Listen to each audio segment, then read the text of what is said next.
Olá, meus amigos. No vídeo de hoje nós vamos falar sobre Montesquieu, um grande filósofo, político e escritor francês do século XVIII.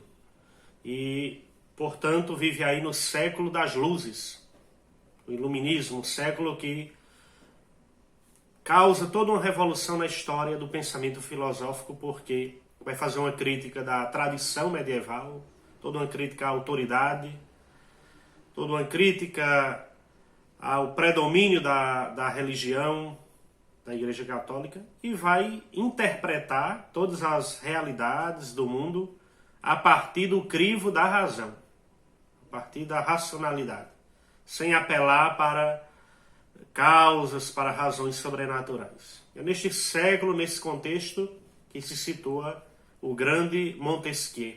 Ele, como todo iluminista do seu tempo, valoriza a ciência. E, inclusive, ele fala da excelência e da supremacia do saber científico, da razão de cunho científico. E ele, no seu elogio da ciência, na sua alta exaltação da ciência, ele fala que a ciência é útil para a humanidade. Então ele fala da utilidade, do despertar da curiosidade, é fonte de felicidade, de progresso para o homem. Então ele valoriza o conhecimento científico e a tem na mais alta estima, na mais alta consideração. Montesquieu escreve um livro chamado O Espírito das Leis. Neste livro, O Espírito das Leis, ele descreve que a única lei universal é a razão. Ou seja, temos aí toda uma crítica à tradição medieval que entendia a lei como expressão da lei divina. A lei positiva ou a lei racional como expressão da lei divina, expressão da lei de Deus. Ele vai dizer que a única lei universal que vale para todos os povos é a razão, a lei da razão. Ele tece uma crítica forte aí nesse sentido à monarquia absolutista, uma crítica ao imperador e ao papa, porque estes, claro, encarnavam o papel de seriam os representantes de Deus aqui na Terra. Então, o poder temporal e o poder religioso se entendia na Idade Média como a encarnação, como expressão da vontade de Deus neste mundo. Então, ele elabora o seu pensamento político também nessa grande crítica ao imperador e ao Papa. Então, como eu ia dizendo, essa lei universal é a razão. Teria essa lei universal e, por outra parte, as leis positivas. Então, como a lei universal é a razão, as leis positivas ficariam aí a critério de cada povo, de cada nação.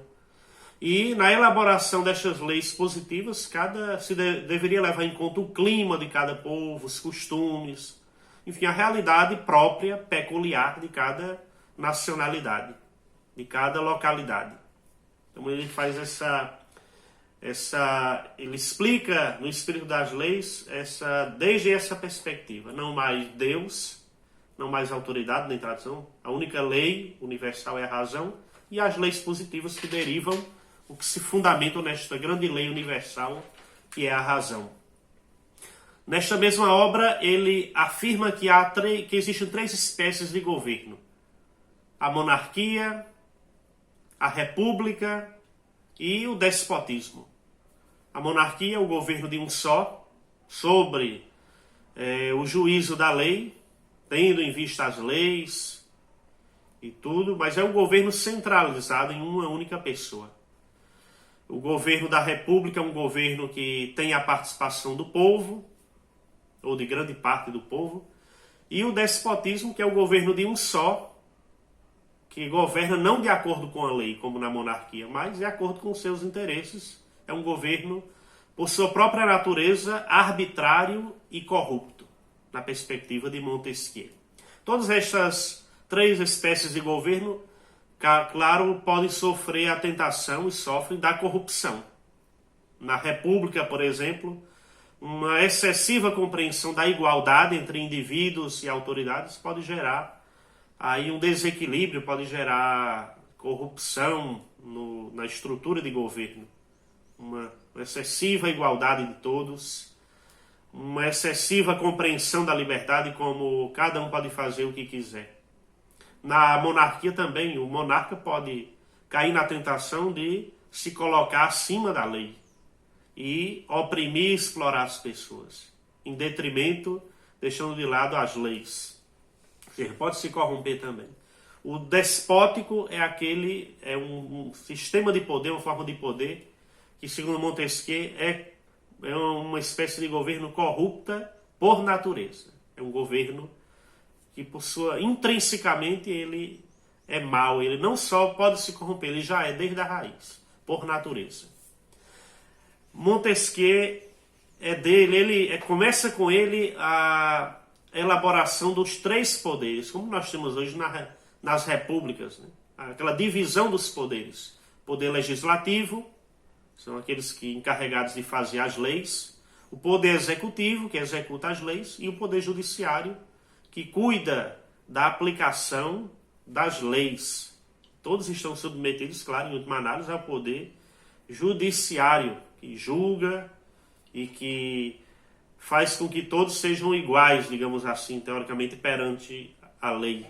Então, essa divisão dos três poderes, na perspectiva de Montesquieu, é o que é o responsável por causar um equilíbrio na sociedade, para promover também a liberdade dos indivíduos.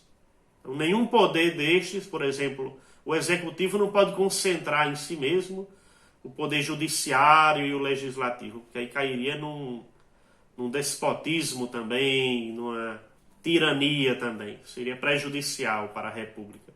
Então ele propõe essa teoria aí, que é muito atual até hoje, é o que norteia o sistema de governo das repúblicas democráticas, a democracia da República Brasileira e de outras também. Mas tudo tem aí origem neste grande filósofo do século francês, né, do Montesquieu, que é do século XVIII, este grande filósofo político e que propõe aí como bom iluminista agora o crivo da razão para analisar a realidade política. A política agora não é mais expressão, realização da vontade de Deus nesse mundo. O homem pode se valer da sua própria razão para explicar a realidade de modo geral. Então, inclusive a dimensão política. Então é de uma atualidade imensa, Montesquieu. Foi matéria de muitos Enems aí, de anos anteriores, e vale a pena ser estudado e aprofundado, porque, claro, a razão é um grande valor para a humanidade, para o homem.